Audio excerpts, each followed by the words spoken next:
padecía de un cáncer cervicouterino. Yo me separo del papá de los niños. Él pues se fue, me dijo, con el paquete. Decido ir a poner la denuncia. Él le pone seguro a la puerta, tapa las cámaras que había ahí, empezó a tocar y todo.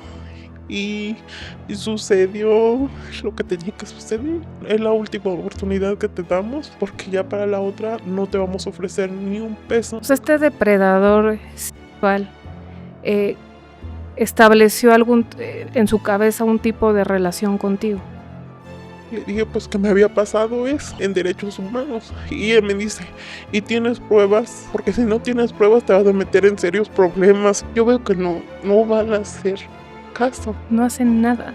¿Tú has tenido relaciones sexuales? ¿No te gustaría tenerlos? ¿Eso te preguntó así explícitamente?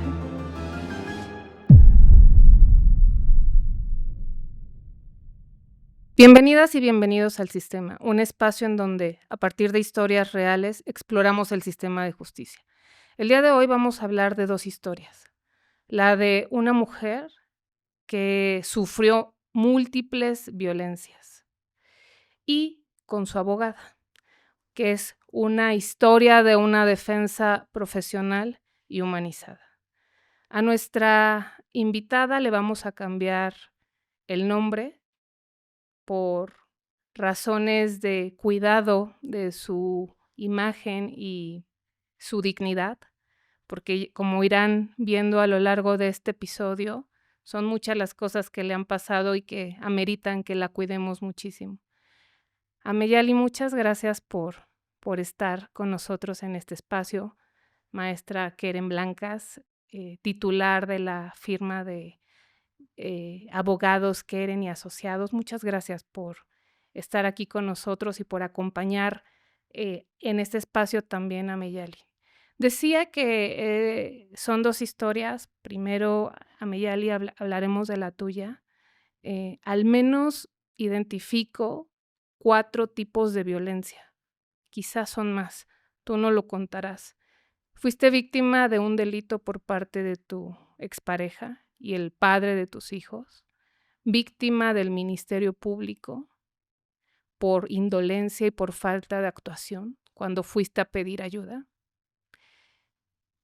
víctima de un funcionario de una Comisión Estatal de Derechos Humanos, quien te violentó sexualmente, víctima de tus primeros abogados que no supieron tratar tu historia y que no te asesoraron correctamente. ¿Es así? Cuéntanos, por favor, ¿por dónde empezamos? ¿Cómo inicia este asunto que empieza como un conflicto familiar y trasciende al ámbito penal? ¿Qué pasó? ¿Qué te hace ir a denunciar al padre de tus hijos? Bueno, en el 2011 yo me separo del papá de los niños porque pues padecía de un cáncer cervicouterino. Y de ahí él pues se fue, me dijo, con el paquete. Mi hija, la más grande, tenía 6 años y mi niño pues tenía 2 años. Después de ahí, me dejó con toda la carga a mí el señor. Pues yo vivía aquí en la Ciudad de México, vivía por allá por Tepepan. De ahí, de aquí tomé mis quimioterapias. Sentía que yo ya no podía económicamente por la renta, por todas las cosas que estaba pasando en situaciones económicas. Pues decidí regresarme a mi pueblo. Yo me regreso en el año del 2015. Y en el 2015 pues yo ya tenía pues algo, ¿no? En donde vivir, ya no pagar renta, ya no pagar otras cosas, ¿no? A lo mejor en mantener a mis hijos sí, pero en pagar cuestión de renta ya no se me iba a hacer tan pesado. Después, para en el 2015, pues mi niña pues, apenas estaba en la secundaria. Y pues decía que la economía pues estaba más, para mí en cuestión económica iba a ser un poquitito más difícil y es cuando tomó la decisión de ir y demandar al papá de mis hijos para pues que me apoyara en cuestión económica. Para que te apoyara, para que cumpliera Sí, con sus obligaciones. O sí, sea, desde el 2011 que te separas hasta el 2018 que sí, decides denunciarlo, él no hace ningún tipo de aportación económica nada, nada. y convivía con tus hijos. Tampoco los buscaba y no los busca, más bien dicho. Y Se desapareció. sí. Ujú. Y en el 2018, pues yo decido ir a poner la denuncia, en el juzgado de lo familiar. Fui, de ahí, pues mis propios hijos buscaron a su papá para que él firmara la demanda de la pensión. Lo firmó. Entonces me dijo la abogada que a partir de ese momento la pensión estaba corriendo. Él tenía que darme. Creo que empezamos con 1,200 mensuales y pues nunca vi ni un peso. Después de ahí, para el 2020 declaran lo de la pandemia, que no me recuerde, ¿verdad? En el 2020 inicia, Eso del 2020. sí, inicia la pandemia. Entonces yo decido, bueno, mi hijo se le revienta el oído porque él padece de otitis desde pequeño. Entonces él se le reventó el oído y en tiempos de pandemia, pues para mí se me volvió la situación más difícil. Pues en cuestión económica, pues no contaba con nadie. Entonces yo decido ir al juzgado de lo familiar y decirle a la abogada, ¿sabe qué, licenciada? Apóyeme porque necesito que manden a traer al papá de mis hijos, porque pues que me apoye con algo, porque los medicamentos que le están recetando pues está caro, ¿no? Entonces me dicen, no puedo hacer nada, dice, porque pues ahorita no estamos trabajando, me dice. Este, Me dice, vaya al DIF. Me fui al DIF de mi municipio. Ahora sí que la presidenta del DIF, habla conmigo y me dice, bueno, te doy 500 pesos para que lleves a tu hijo al médico. Bueno, lo llevé. Después de ahí, él, le dije yo, pues nada más me alcanzó para la consulta, porque las gotas y todos los medicamentos, pues no me alcanzaba. Y ya de ahí pasó, me dijeron, fui al municipio de donde vivo, fui al municipio de donde él era también para pedir apoyo, porque pues decían, no, pues vayan con una patrulla, vayan a traerlo para que me apoye. Pues no, no pasó. ¿Quién te asesoraba Una abogada de oficio. Ujú. del tribunal del De, estado de Hidalgo? sí, era bueno, del juzgado de lo familiar. Ella era la que me apoyaba. Después de ahí, ella saca muchos, sacó los incidentes de cuántos, debía el señor. De los incumplimientos Sí, acumulados por falta de pago. ujú. De hecho, ella saca todo eso y aún así yo voy al CABI, porque ya de ahí me mandaron al CABI. Cuéntanos, para las personas que no sepan qué es el CABI, ¿qué Es, es? es un centro para víctimas, De atención a ajá, víctimas. de Ujú, atención a víctimas. ujú. Y Vas fue, a pedir apoyo y les dices, esta es, es la situación. ajá, Tengo 2 hijos, ujú, uno está enfermo y el papá no paga y no cumple con sus obligaciones. ujú. Después de ahí, o sea, sí les dijo tal cual como lo está diciendo, les dije pues que yo necesitaba ese recurso, porque yo ya no sabía de dónde más sacar dinero, a pesar de que me empecé a dedicar a la venta de ropa de uso, me empecé a dedicar a vender miel, porque en tiempos de pandemia pues tuve que aprender de todo. Entonces de ahí, ya para el 2021, casi en septiembre del 2021, ya no recuerdo qué situación fue de lo que hubo. Ya me acordé. Fui, le dije al licenciado que llevaba mi caso, que era el licenciado de atención a víctimas. Fui a verlo, le dije, ¿sabe qué, Lick? Le Ya dije, en la fiscalía.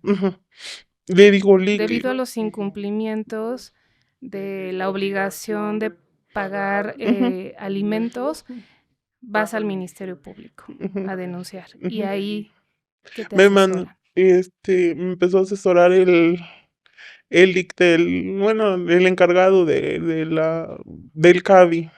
Bueno, fue él el que me empezó a, a atender en ese momento, pero yo voy en el mes de agosto, porque si no mal recuerdo, los abogados salen a partir de julio y entran hasta en agosto. Por el periodo vacacional de verano. Son Sí, 2 semanas. sí, de hecho, esa fecha yo fui a buscarlo en agosto y luego me dicen, no, pues es que el licenciado que lleva tu caso, él tiene COVID, está enfermo y está incapacitado y pues no se presenta. Pues entonces le fui a decir al que le ayudaba. Le digo, pues écheme la mano, le digo, marquen, háblele al papá de, de mis hijos. Mm, Nada. Entonces yo regreso a regreso al juzgado de lo familiar y hablo con la licenciada. Dije, Lick, le digo, es que yo veo que no van a hacer caso. No hacen nada. Entonces me dice la licenciada, dice, vaya a derechos humanos.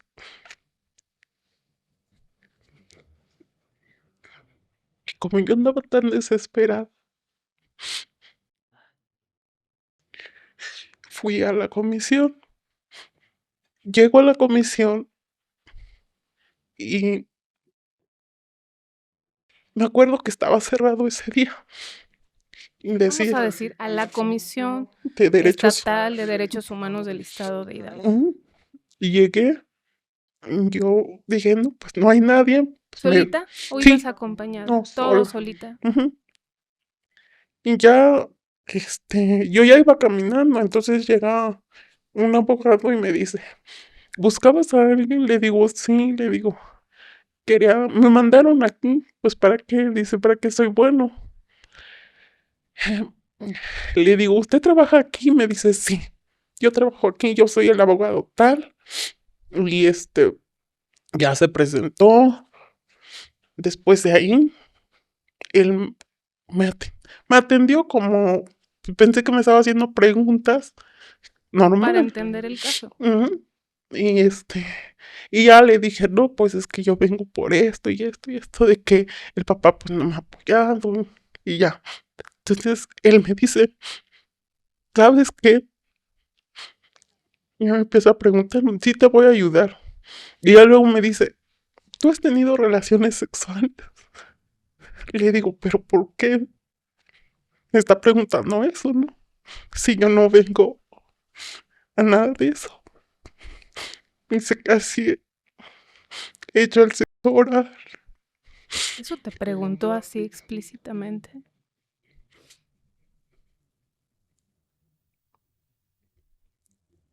Anal, o sea, todas esas cosas. Como yo ya le había entregado mi credencial,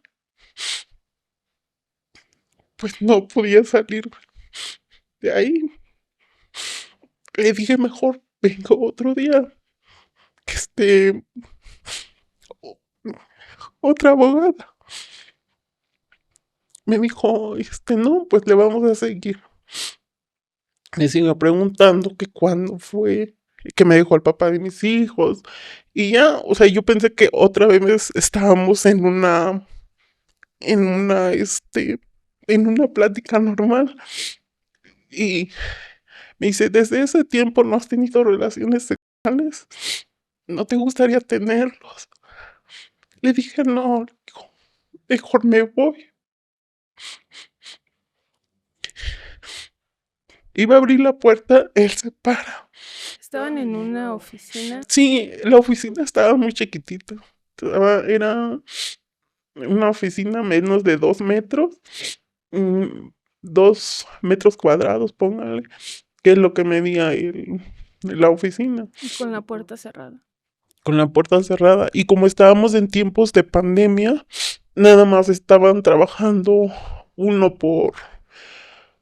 Se turnaban, pues. Entonces no había nadie. Y me decían, ¿por qué no gritaste? ¿Por qué no pediste ayuda? Y todo eso. Digo, pues no podía porque ¿quién me iba a escuchar? Pero ¿quién te hace ese tipo de reclamos? El Ministerio Público. Cuando lo denuncias.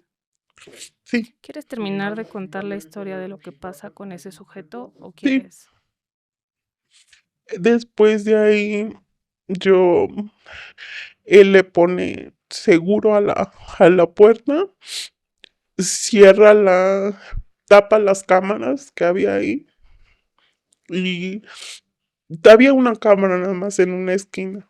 Tapó esa cámara y de ahí, pues él empezó a tocar y todo y, y sucedió lo que tenía que suceder. Y ya luego, pues, cuando yo salí de ahí, mm, yo sí me iba culpando mucho, porque decía de que, pues era, porque vine yo a este lugar, ah, a lo mejor es mi culpa.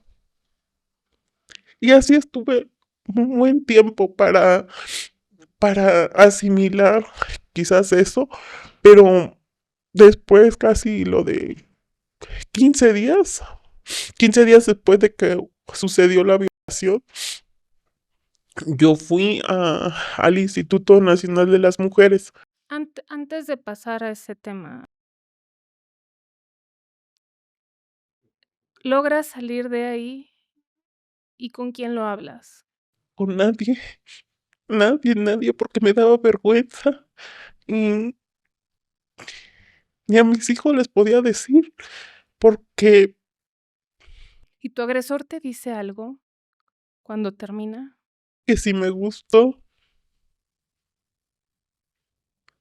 y que si quisiera volver a ir a verlo para que yo estuviera con él.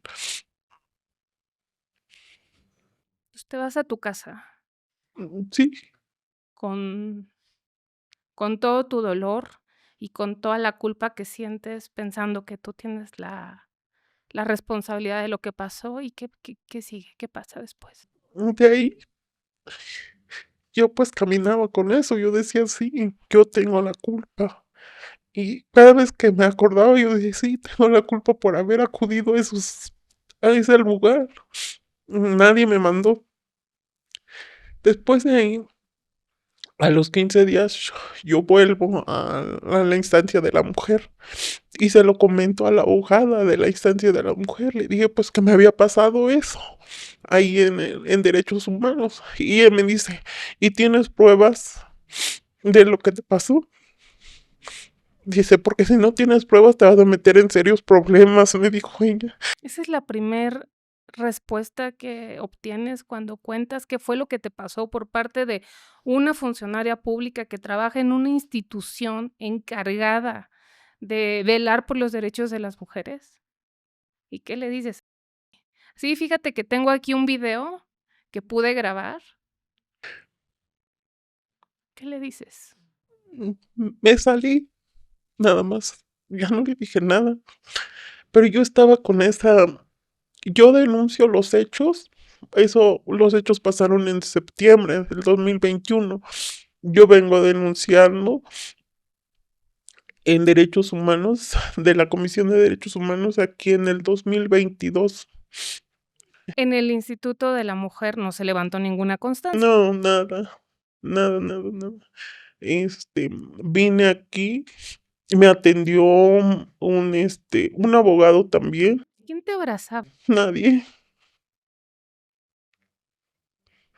Nadie de tu familia te sentiste con la confianza de contarles qué te había pasado. uno, Tú solita. ¿Y cómo decides venir a la Ciudad de México?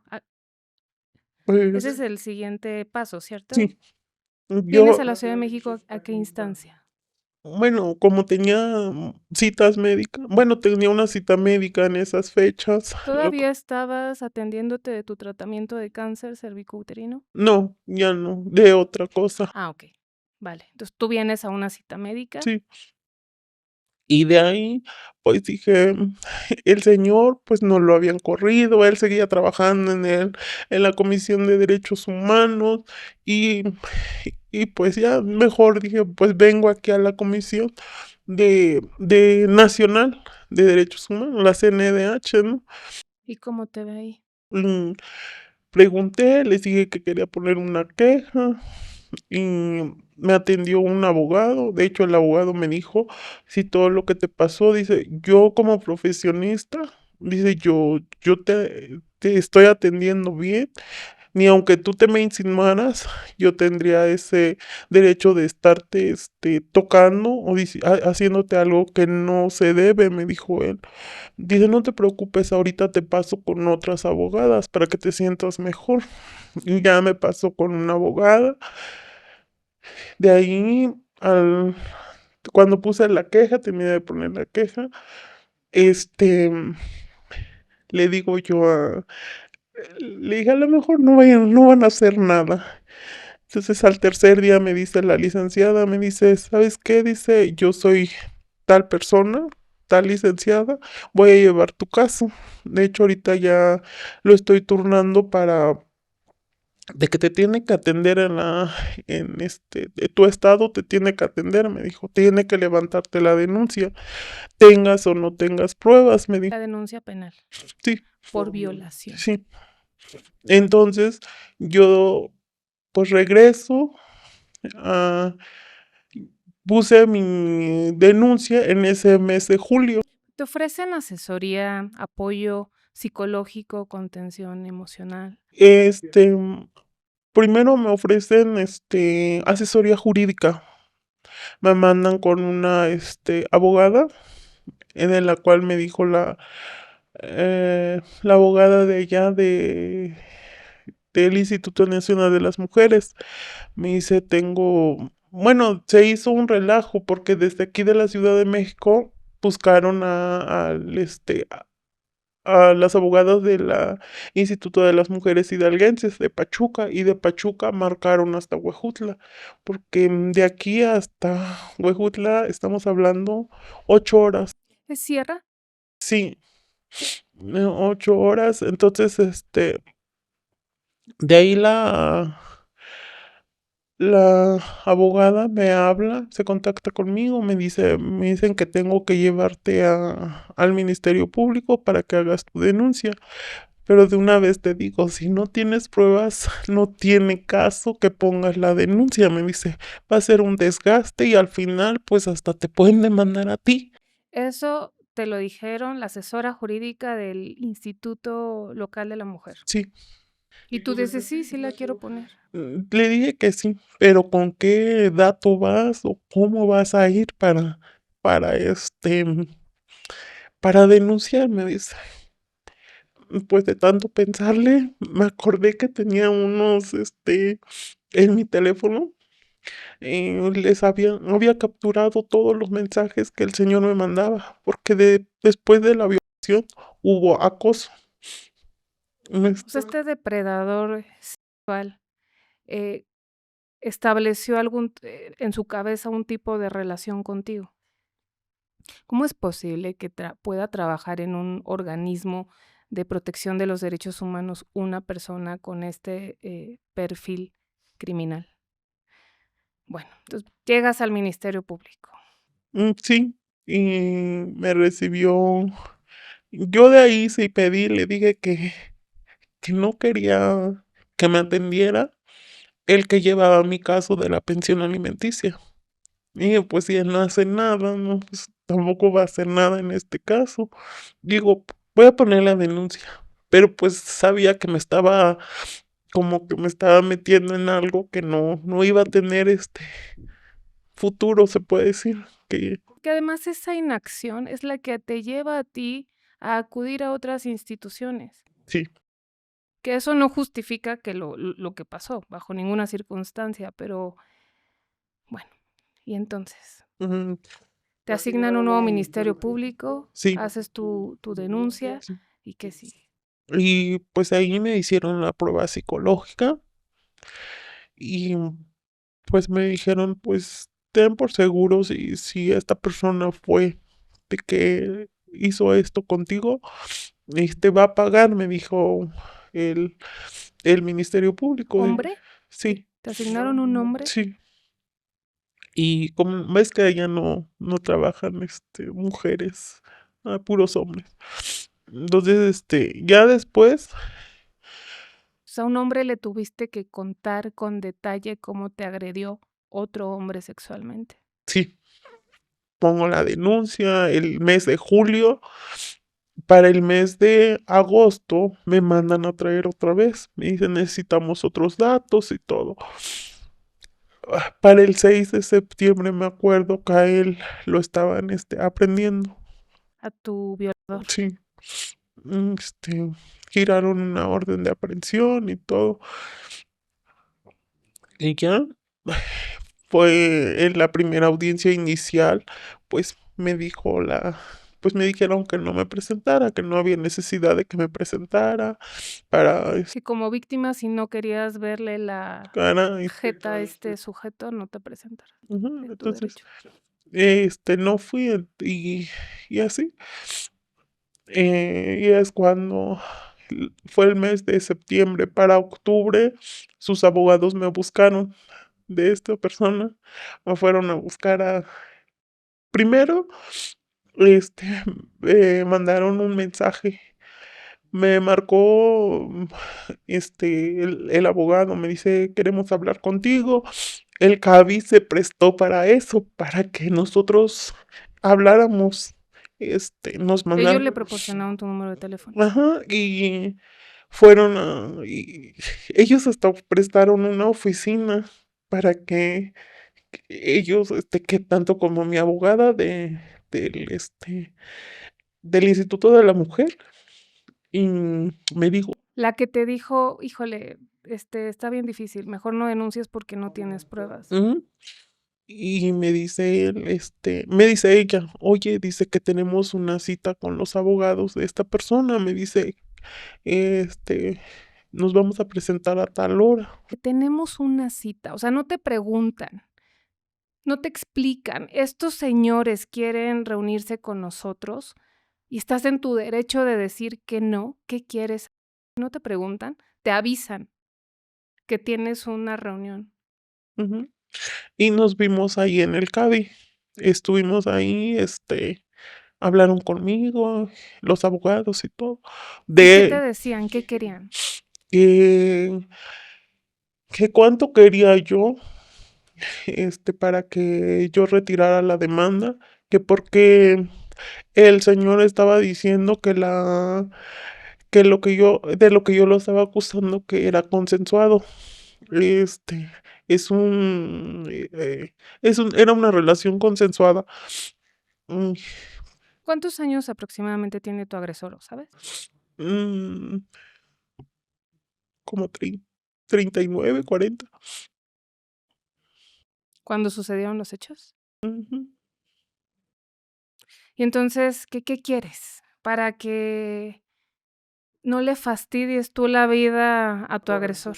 Sí, me dijeron que cuánto quería y que pues iban a ver la familia, iba a ver iba a juntar el dinero para que yo los dejara en paz. Tú los dejaras en paz. Ujú. Entonces yo le dije, pues es que no es cierto lo que está diciendo, le digo. Y después de ahí yo me salí. ¿Tú presentaste estos mensajes que él te siguió mandando? Sí, Sí los tomaron en cuenta. sí, de hecho eso sirvió más como prueba. Okey. Sí, eso es lo que me sirvió como prueba.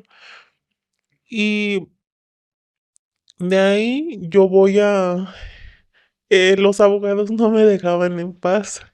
Hasta mi hijo me dijo un día, dice, llegaron a la casa y llegó la mamá, llegó el papá del señor, llegaron los abogados, se metieron a la Se casa. llama acoso. Los abogados de tu agresor te acosaban y te intentaron extorsionar además. Así se llama.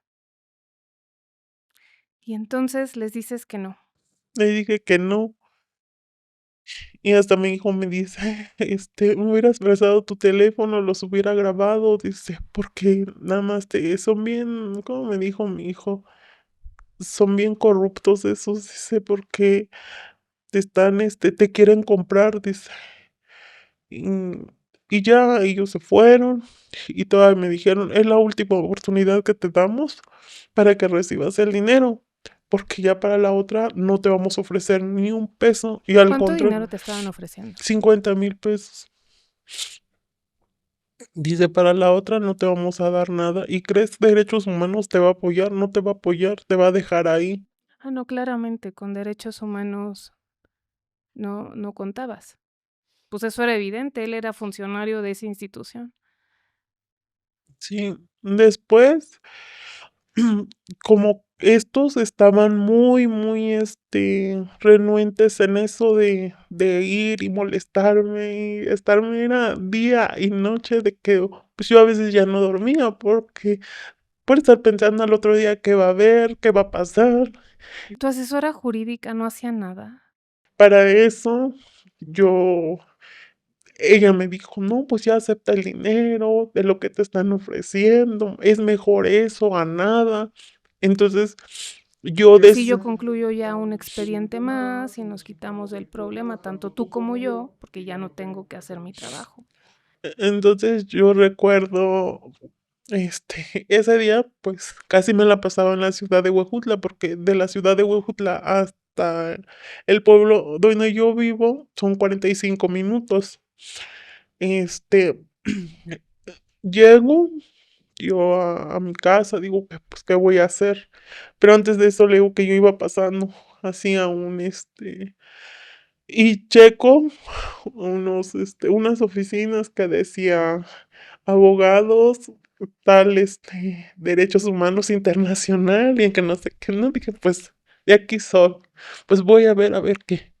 Y me salen dos muchachos, eran dos abogados que apenas estaban, uno ya se había titulado y el otro pues estaba apenas en proceso de titulación.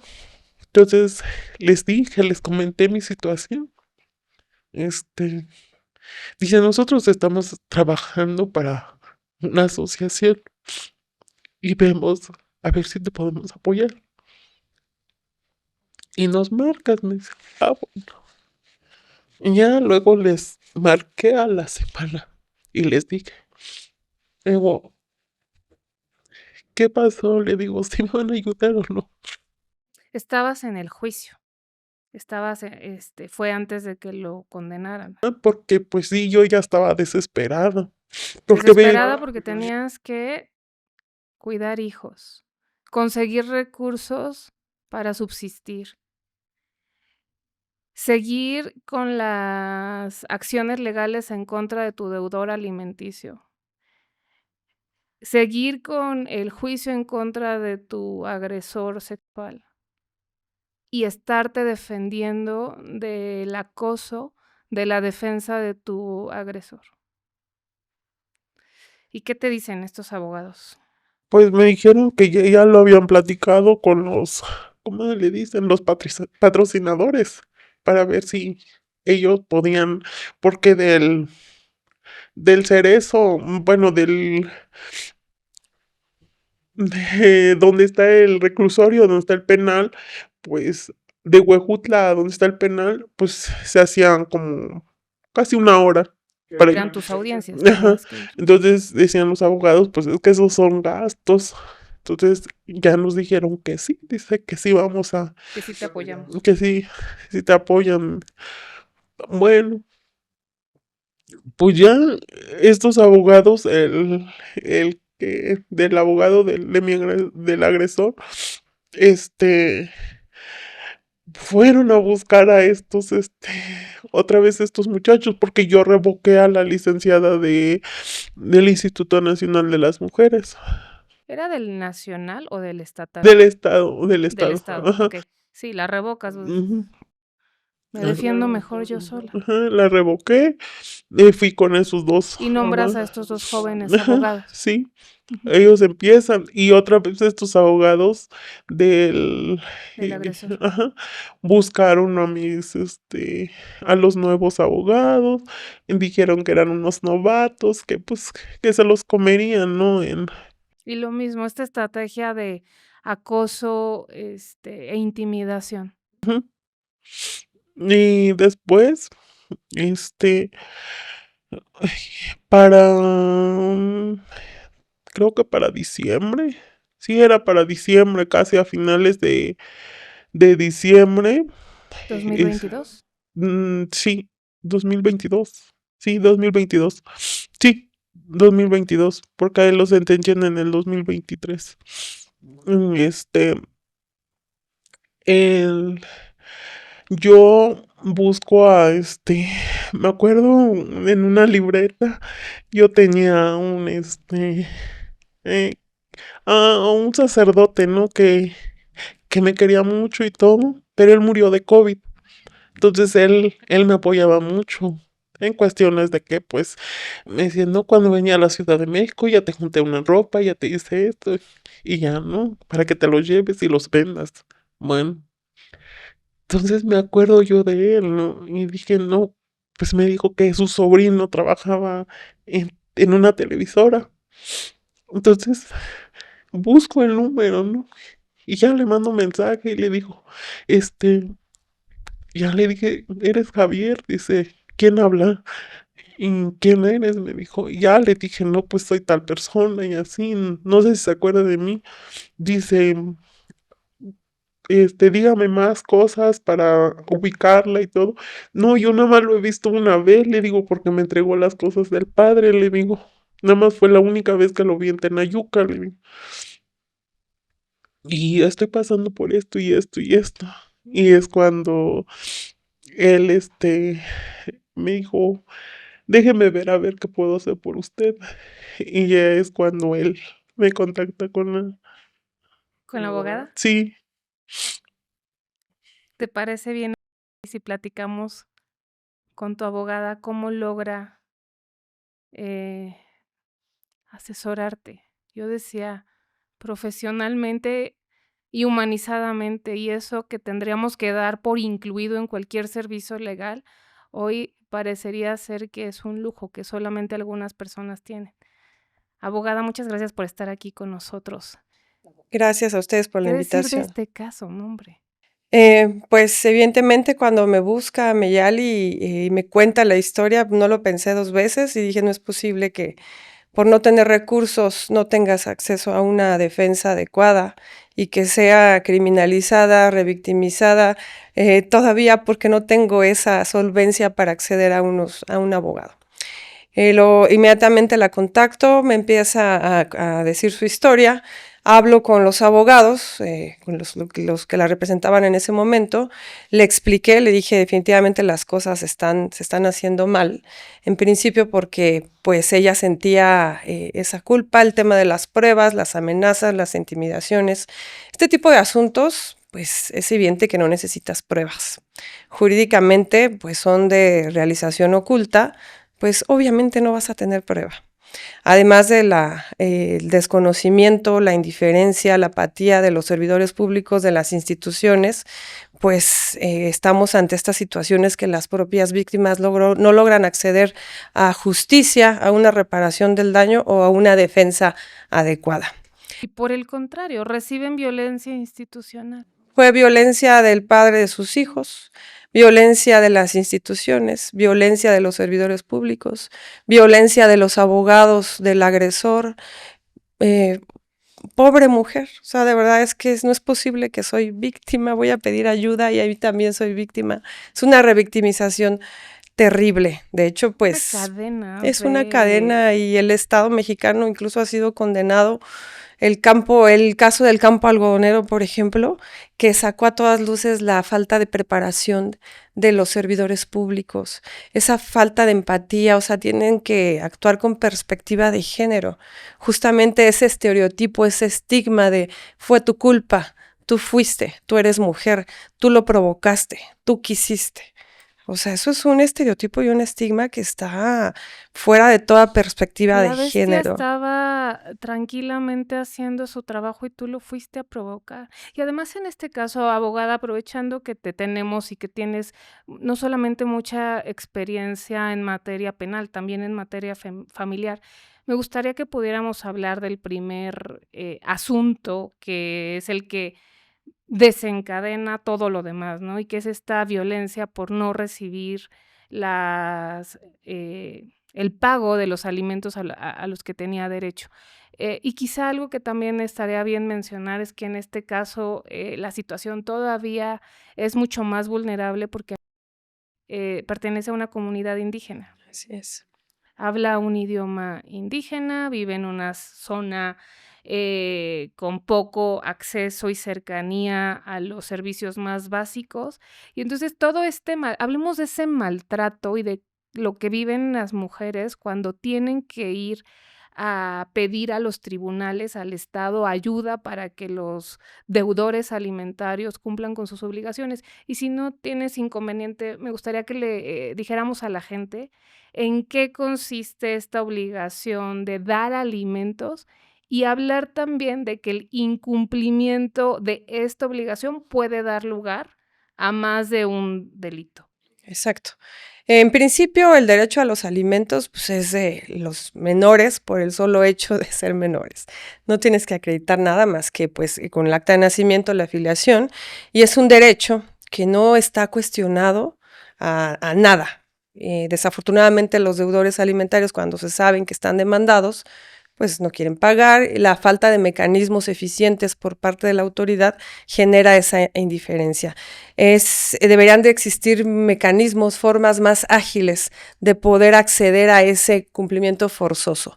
Normalmente demandan el incumplimiento de obligaciones, es un problema notificarlos porque se esconden, no saben dónde están, cuando deberían precisamente las autoridades tener esa agilidad, esa eficacia en actuar de manera rápida y objetiva y sobre todo pues que sea, digamos, eficiente, esa es la palabra.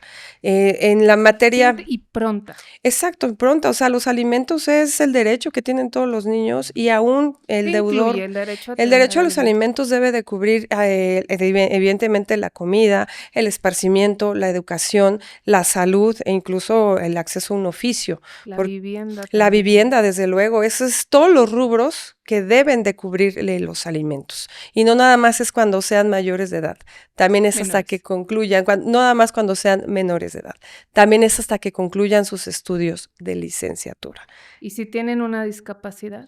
Exactamente, si tienen una discapacidad, una enfermedad, esta pensión tiene que ser accesible, más vasta para poder cubrir esa enfermedad, porque pues es un sector vulnerable, un menor de edad con una discapacidad, una enfermedad, tienen que cumplir con esas obligaciones de manera vasta. Además de que pues llegan, también yo creo que es importante tocar el punto de que pues ella pertenece a una comunidad indígena y que fue discriminada, que no se le atendió con este protocolo, con esa atención que tienen que darle a todas las personas que estén dentro de una categoría sospechosa o en este caso pues que pertenezca a un sector vulnerable.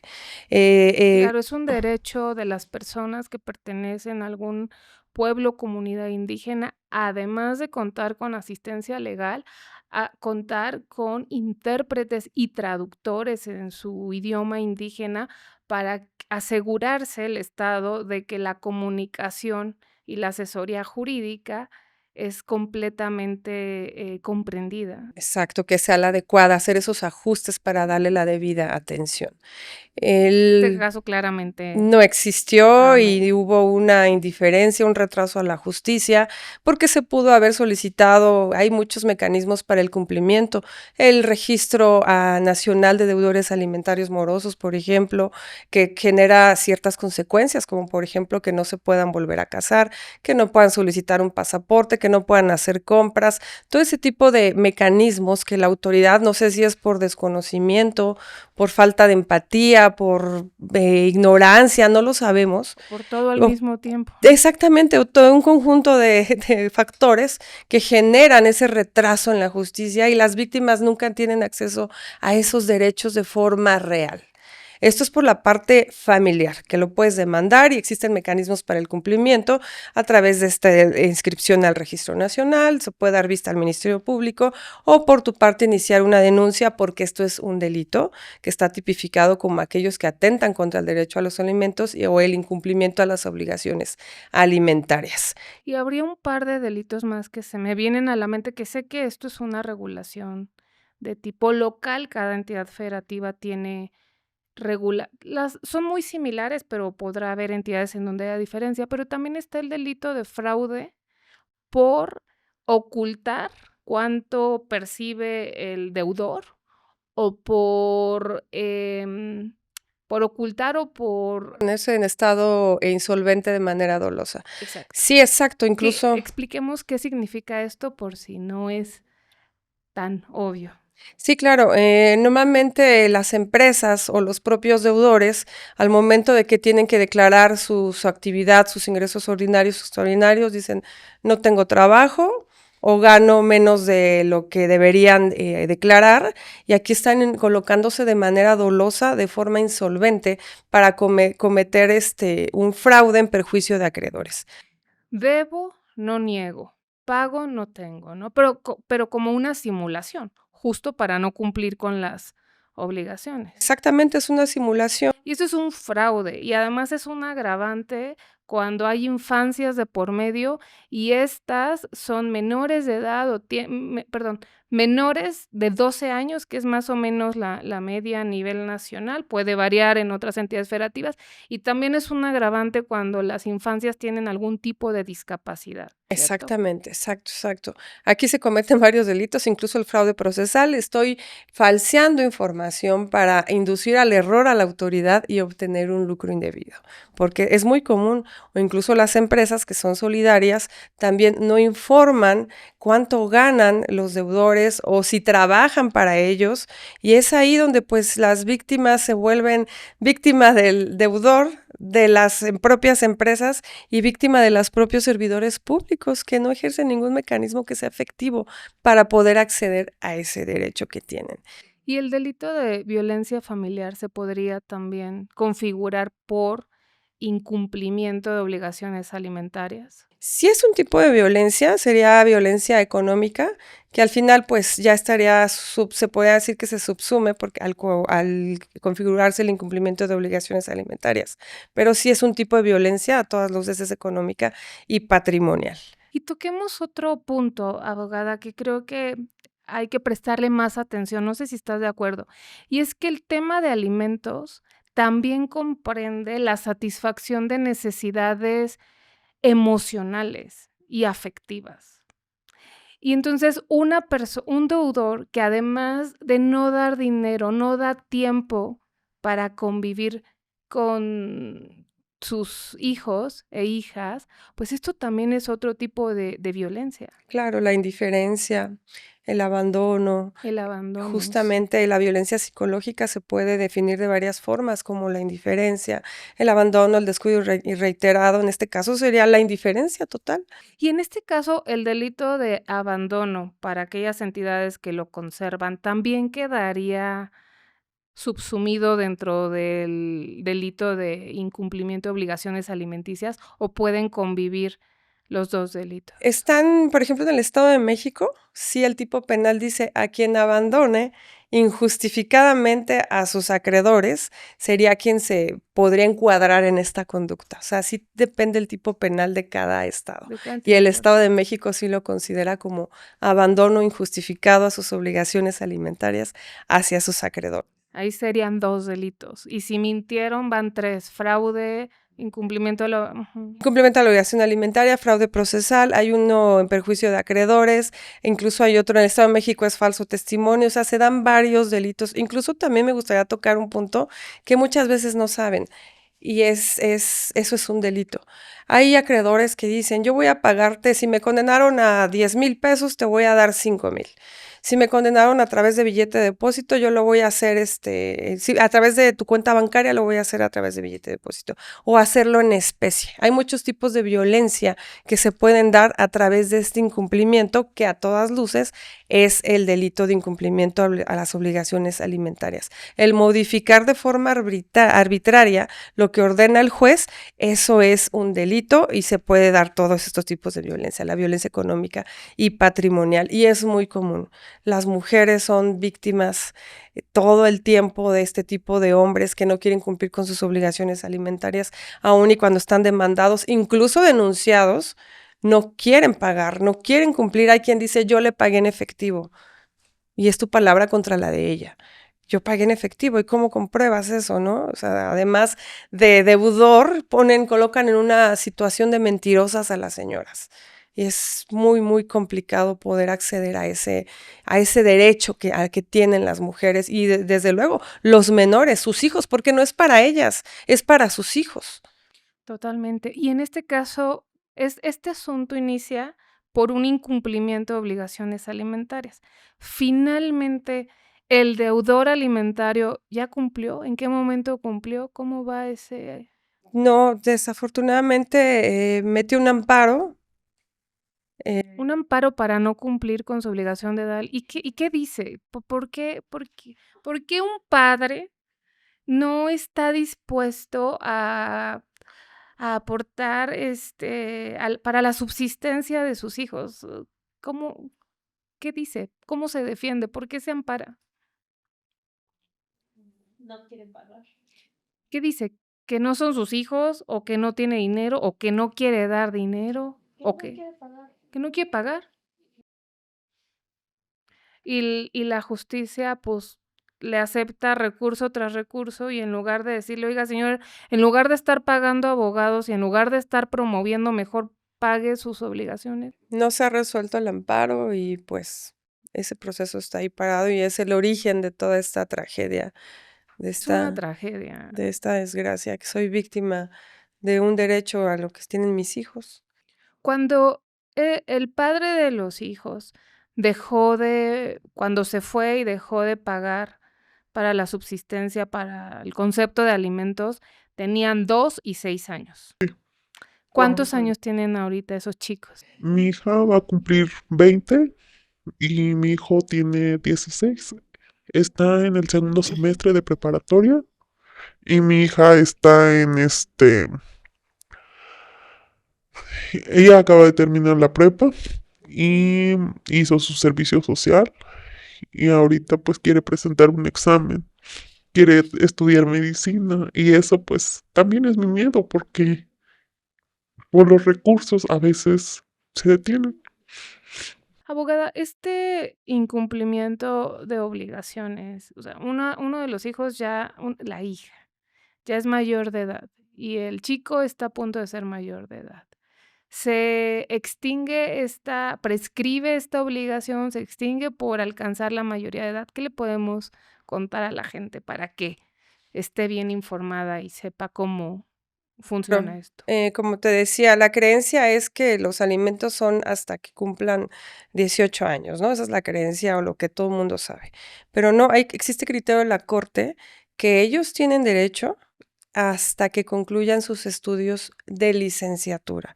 Si tus hijos siguen estudiando a nivel licenciatura, este derecho no se extingue y lo pueden pedir siempre y cuando su edad sea acorde al nivel de licenciatura y evidentemente pues se pueda acreditar que siguen estudiando. Ellos tienen derecho hasta que concluyan esos estudios y los alimentos no prescriben por el tema de los retroactivos, porque tengo entendido que a ella le decían ahí en el juzgado que no, que ya había pasado mucho tiempo y que no podía pedir los retroactivos. Eso es un error grave. No sé repito, si es ignorancia, falta de empatía, no quiero trabajar, lo que sea. Eso no es real. El derecho a los alimentos son imprescriptibles, irrenunciables. Es un derecho que todos los alimentos son diario, toda la vida. Entonces, hasta que terminen con sus estudios, evidentemente, de licenciatura. Todos los días se come, no se come una semana, un mes, o sea, no, esa es una situación que el machismo, la misoginia, no sé cuál sea la palabra, que los deudores piensan que comen aire. Hay historias de terror, esta tristemente también es una de esas historias, porque se mezclan muchas vulnerabilidades. Por la zona en donde viven, por el acceso lejano, limitado a servicios, porque hay que trabajar para que la familia coma y porque al mismo tiempo hay que procesar con lo que se puede, todo el miedo, toda la soledad, toda la violencia que se recibe por tratar de sacar adelante, además, en este caso, a los hijos. Abogada, yo sé que tú intervienes en el caso, lo has mencionado, pero también sé que logras cambiar el rumbo de esta historia de manera positiva. ¿Cómo se le pone un alto a estos agresores, disfrazados de defensores de su violentador? ¿En qué momento lo juzgan y cómo concluye esa parte de todo este rompecabezas? Porque la historia todavía, entiendo, está abierta en varios frentes. Pero cuéntanos del juicio del agresor y de la sentencia, por favor. Y voy a destacar que los abogados, los acusados, en todo caso, la gente abusa del desconocimiento de la ley. Se le amenazó constantemente, si no recibes 50,000 pesos, te vamos a voltear, así le decían, esta situación. Te vamos a denunciar a ti porque todo es falso. Tú te vas a ir a la cárcel y tú vas a tener que pagar esos 50,000 pesos al señor. Los propios abogados se prestaban a eso y ella en su desconocimiento pensaba que esto era cierto. Cuando nosotros intervenimos, le dimos contención por la instancia, pues era vía telefónica, logré tener contacto con los abogados, les explicamos la estrategia, nosotros hicimos los escritos, el Ministerio Público formula acusación, lleva su audiencia inicial, les explicamos a los abogados que no se dejaran amedrentar, que este tipo de delitos eran de realización oculta, que no se necesita ninguna prueba, que el juez tiene que condenar o en su caso lo van a sentenciar, no hay vuelta atrás al acusado porque era suficiente con la declaración de ella y el dictamen psicológico.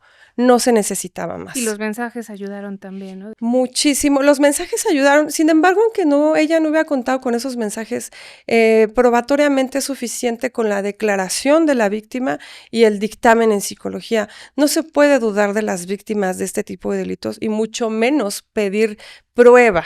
En el caso de delitos de realización oculta, pues es imposible que se obtenga prueba. Si se les pidiera pruebas, estaremos ante una impunidad. Y precisamente pues se tiene que actuar con esa perspectiva de género, la desigualdad que hay entre el hombre y la mujer, esa relación de poder, esa vulnerabilidad a la que fue víctima, se le tenía que condenar sí o sí.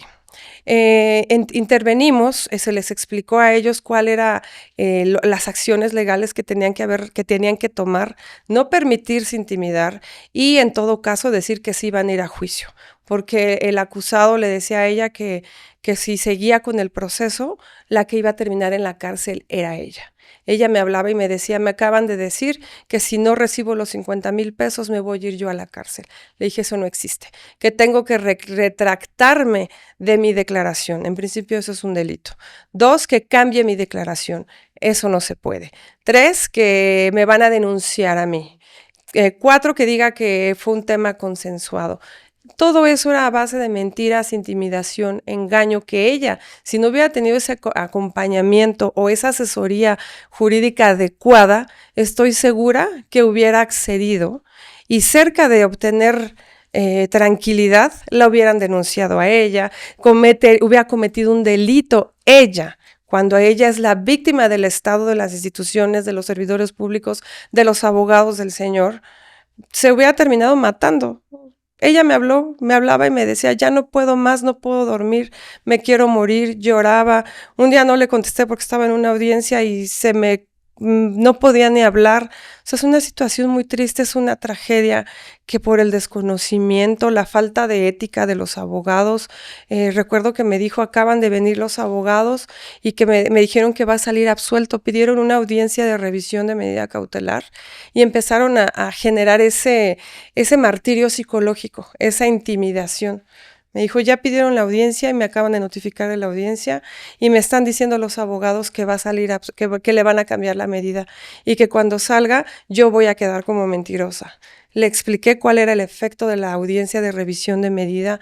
Le dije, eso no es posible, salvo que las circunstancias por las que se la pusieron hayan cambiado. Le digo, eso no va a pasar.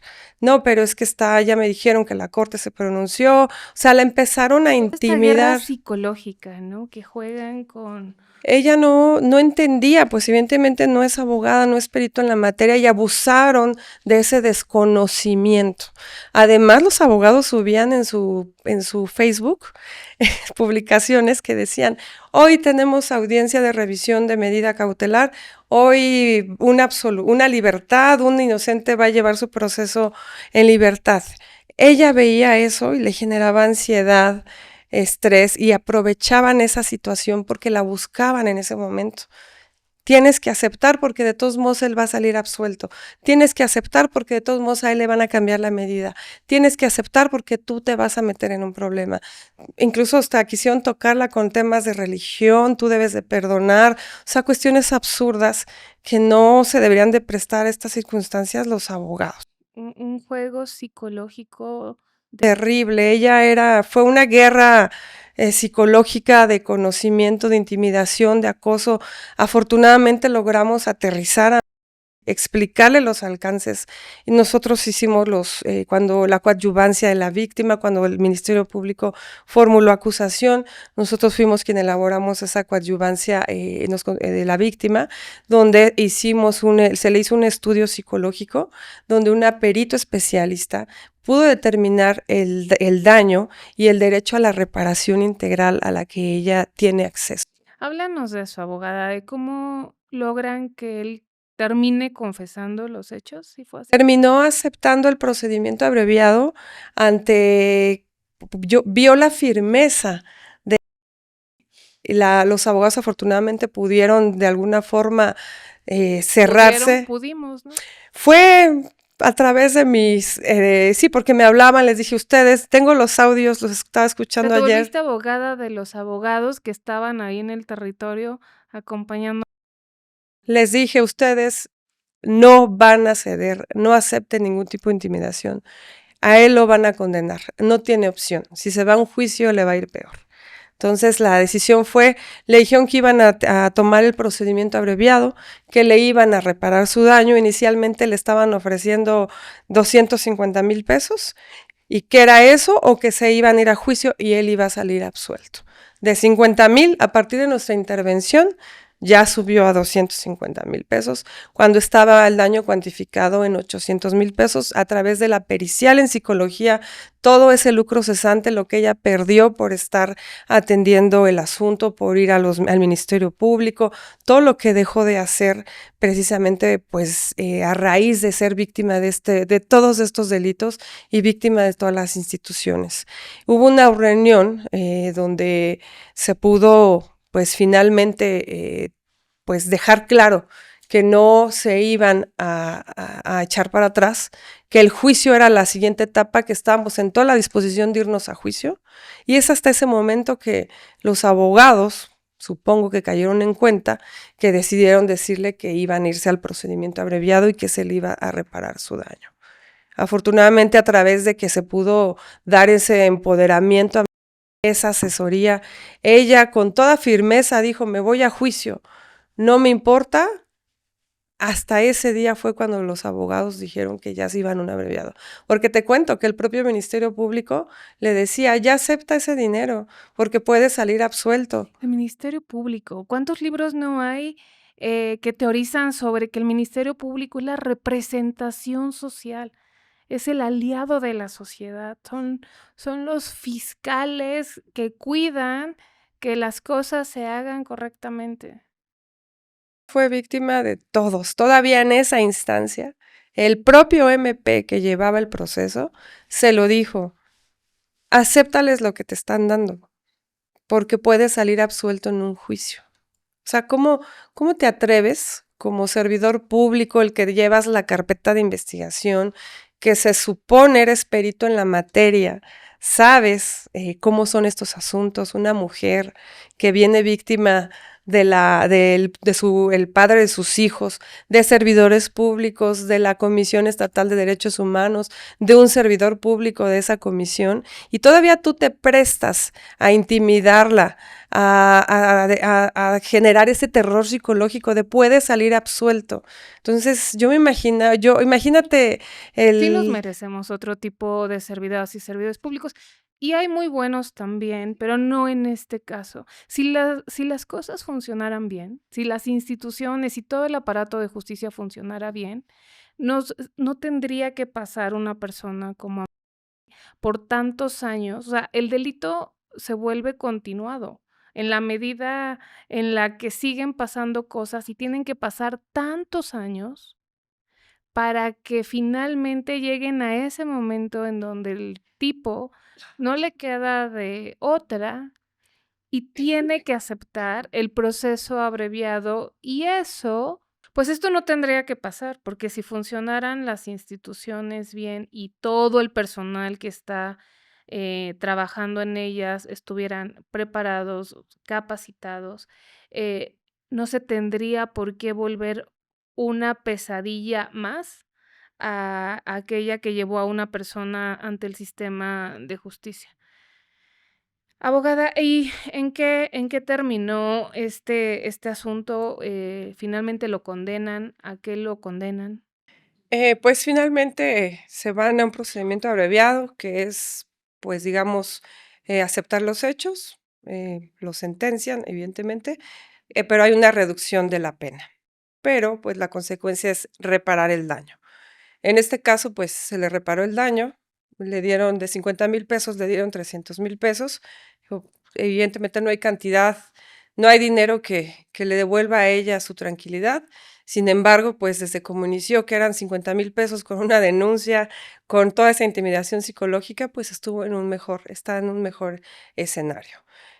Yo quiero decir algo, se me hace una situación insólita, es increíble que eres víctima del sistema y lo vuelves a hacer, a través de las instancias que deberían de darte ese apoyo, de quien debería de asesorarte y cuidar tus derechos humanos.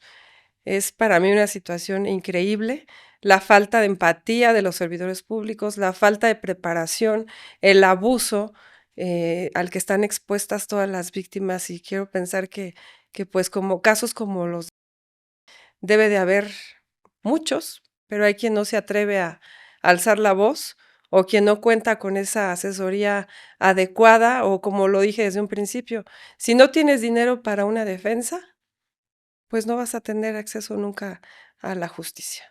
Los abogados tenemos que de alguna forma apoyar este tipo de situaciones, y yo como mujer, como madre, pues sí siento mucha satisfacción que pudimos hacer algo respecto a... Ella me escribe siempre y me dice: "Me acuerdo mucho de usted, gracias, esa situación para mí no tiene precio y vale más que cualquier cantidad de dinero". Muchas gracias, abogada. Coincido, es increíble. Es increíble que tu agresor pertenece a un organismo público de derechos humanos y que la respuesta a toda esta historia sea un costo cero para el Estado, para las instituciones. Porque el que esté en la cárcel es una consecuencia de sus actos, pero no es un costo. O sea, ninguno de los servidores públicos apáticos, indiferentes, omisos, violentadores, que asesoraron mal, no hay ningún costo para ellos.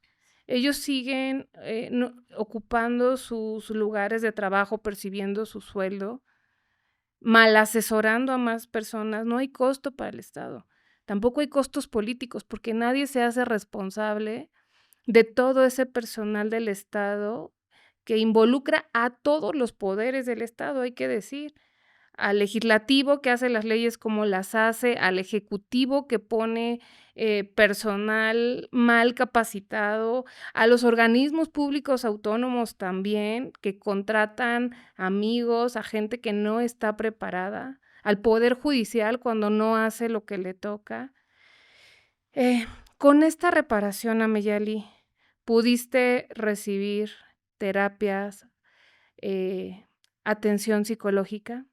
¿Para qué sirvió esta reparación?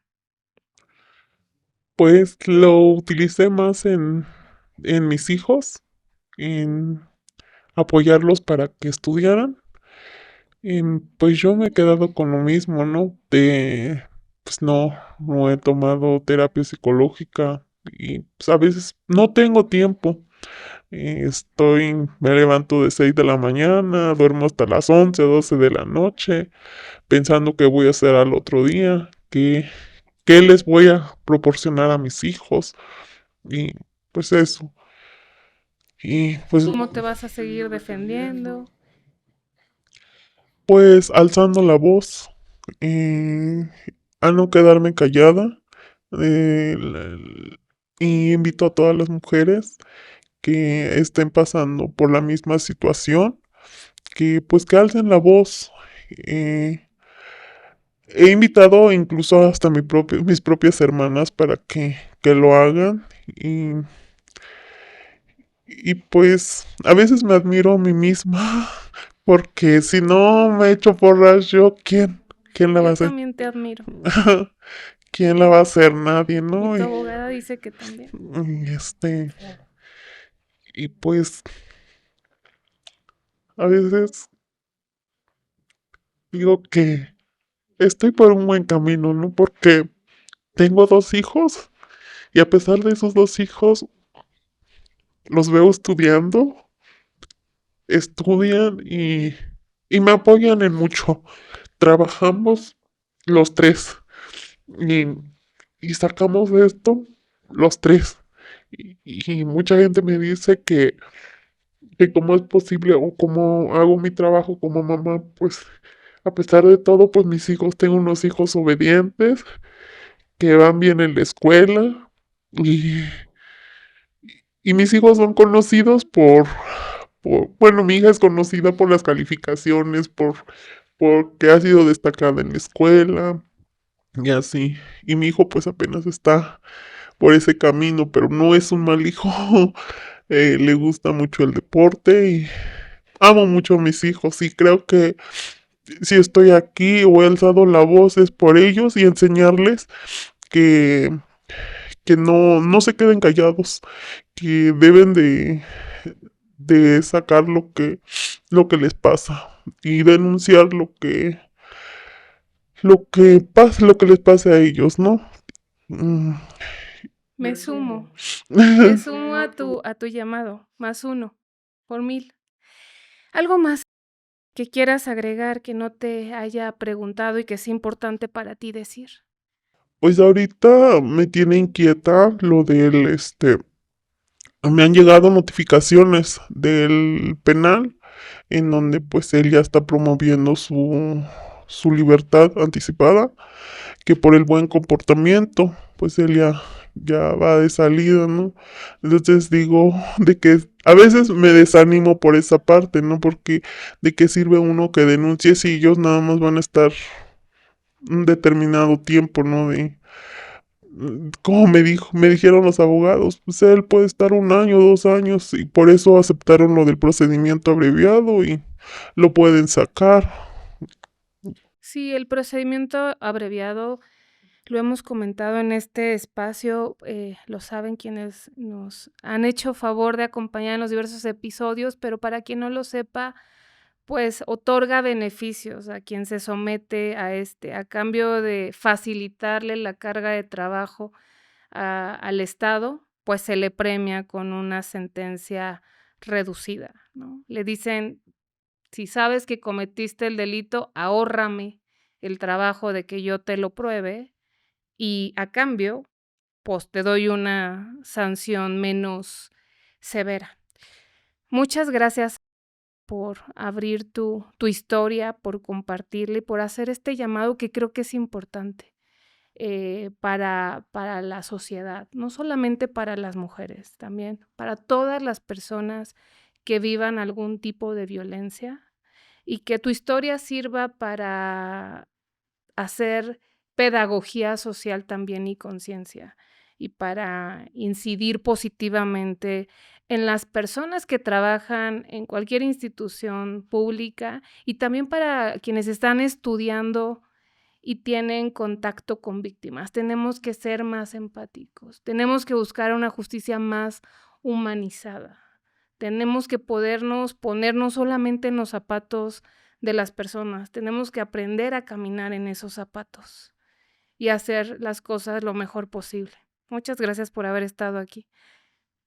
Abogada, muchas gracias también a ti por habernos venido a compartir, a apoyar una vez más. ¿Dónde te puede encontrar la gente que requiera del tipo de asesoría que tú proporcionas? Claro, gracias por la invitación, reitero. En las redes sociales, en todas, en Twitter, en X, en Instagram, en TikTok, en Facebook, me encuentran como Blancas y Asociados. Ahí estamos para dar servicios a todas las víctimas, mujeres víctimas de delitos sexuales y gente que no tenga recursos. También compartes mucho contenido jurídico y das tips en TikTok. Así es. En TikTok damos tips y damos, pues, de alguna forma, información valiosa para la gente, para que nos sigan en TikTok. Blancas y Asociados, así nos van a encontrar. Estoy muy agradecida contigo, con tu generosidad y con pues las pláticas que hemos también tenido. Eres muy generosa. Muchas gracias. Gracias a ustedes.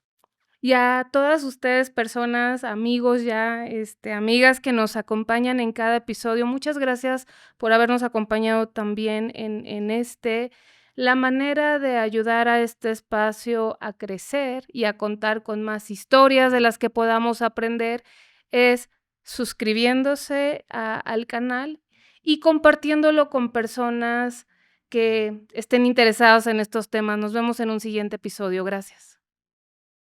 Ella se está bañando y la guardiana la acosa. Mi hija reacciona con rabia y la empuja hacia una pared o un muro, no se la empuja. Recibe una llamada de otra custodia, haga algo allá en Colombia lo que tiene que hacer porque esta noche van a sacar a su hija de la celda y se la van a matar. Y efectivamente